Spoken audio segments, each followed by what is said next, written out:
मैं आपको लेसन 15 जिसका नाम है कुछ प्राकृतिक परिघटनाएं या सम नेचुरल फिनोमिना के 1 वर्ड क्वेश्चन आंसर करवा रही हूँ बेटा।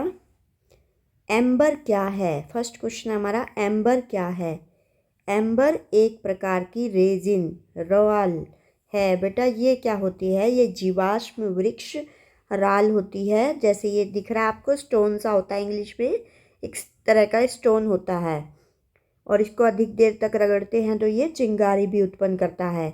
इसका प्रयोग बेटा आभूषण बनाने में भी किया जाता है। आभूषण में स्टोन लगे होते हैं ना बेटा, आप देखते हो आजकल कपड़ों में भी स्टोन लगा देते हैं छोटे छोटे। इसका प्रयोग तो किस में किया जाता है बेटा? आभूषण बनाने में किया जाता है। चिकित्सा में भी इसका प्रयोग किया जाता है और कुछ सजावटी चीज़ों में भी इसका उपयोग किया जाता है। देखने में बेटा सुंदर लगता है, ठीक है। ये एक प्रकार का जीवाश्म वृक्ष राल है। एम्बर को अधिक देर रगड़ने से क्या होता है? एक चिंगारी उत्पन्न होती है। क्या उत्पन्न होती है बेटा? चिंगारी उत्पन्न होती है। किस वैज्ञानिक ने दर्शाया कि तड़ित और चिंगारी एक ही परिघटना है? अमेरिकी वैज्ञानिक बेंजामिन फ्रैंकलिन ने। अमेरिकी वैज्ञानिक बेंजामिन फ्रैंकलिन ने बताया था बेटा तड़ित और चिंगारी एक ही परिघटना है। अब तड़ित क्या होती है बेटा? जो बिजली चमकती है बारिश से पहले या बारिश के समय जो बिजली चमकती है वो तड़ित है। और चिंगारी जब आप किसी चीज़ को जैसे पत्थर को रगड़ते हो तो चिंगारी उत्पन्न होती है ना बेटा, ऐसे। क्वेश्चन नंबर 4 है बेटा, क्या होता है जब प्लास्टिक पैमाने को सूखे बालों में रगड़कर कागज के टुकड़ों के पास लाते हैं? ये आपने भी किया होगा बेटा एक्सपेरिमेंट।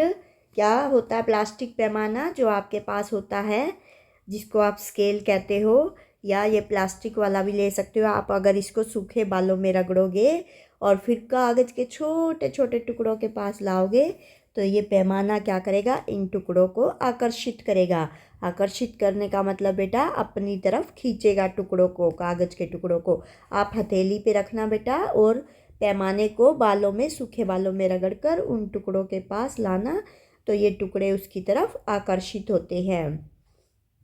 आवेशित वस्तु के कुछ उदाहरण दीजिए। पहला जैसे बेटा सूखे बालों में रगड़ा हुआ प्लास्टिक पैमाना। दूसरा पॉलीथीन से रगड़ी हुई प्लास्टिक रिफिल। पॉलीथीन देखिए बेटा सबके घरों में होती है, इससे रगड़ कर आप देख सकते हो प्लास्टिक रिफिल। रिफिल बेटा जिससे आप लिखते हो, सिक्का जो होता है आपका। ऊनी कपड़े से रगड़ा हुआ गुब्बारा, और गुब्बारा फूला हुआ होता है बेटा, फुलाया हुआ होता है, हवा जिसमें भर देते हो आप मुंह से। ऊनी कपड़े से रगड़कर आप उसको देखना, ठीक है, वो आवेशित हो जाएगा। अब आवेश क्या होता है बेटा? आवेश किसी पदार्थ का वह गुण है जिसके कारण कोई वस्तु उसकी तरफ आकर्षित या विकर्षित होती है। आकर्षित मतलब बेटा उसकी तरफ खींचना और विकर्षित मतलब उससे दूर जाना। ये होता है आवेश। आवेश के कारण कोई भी वस्तु उससे क्या होती है? उसके पास आती है या उससे दूर जाती है।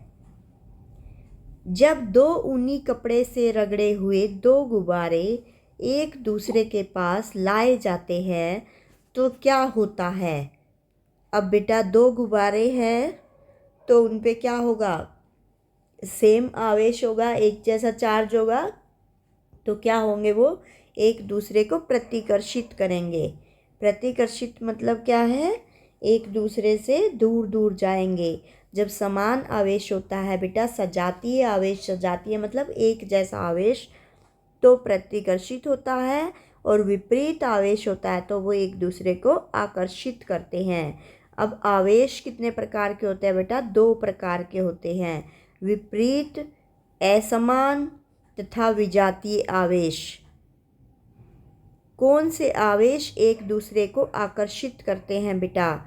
अभी बताया आपको, असमान, विजातीय, या आप जो बोलते हो विपरीत आवेश। विपरीत आवेश एक दूसरे को आकर्षित करते हैं। और समान आवेश बेटा क्या करेंगे? अब दो गुब्बारे सेम हैं तो वो उनके ऊपर समान आवेश आएगा तो एक दूसरे को प्रतिकर्षित करेंगे। आवेश कितनी प्रकार के होते हैं? 2 प्रकार के होते हैं बेटा, ऋणावेश और धनावेश। आवेश कितने प्रकार के होते हैं? 2 प्रकार के होते हैं। बालों में रगड़ी प्लास्टिक कंघी कागज के टुकड़ों को आकर्षित क्यों करती है?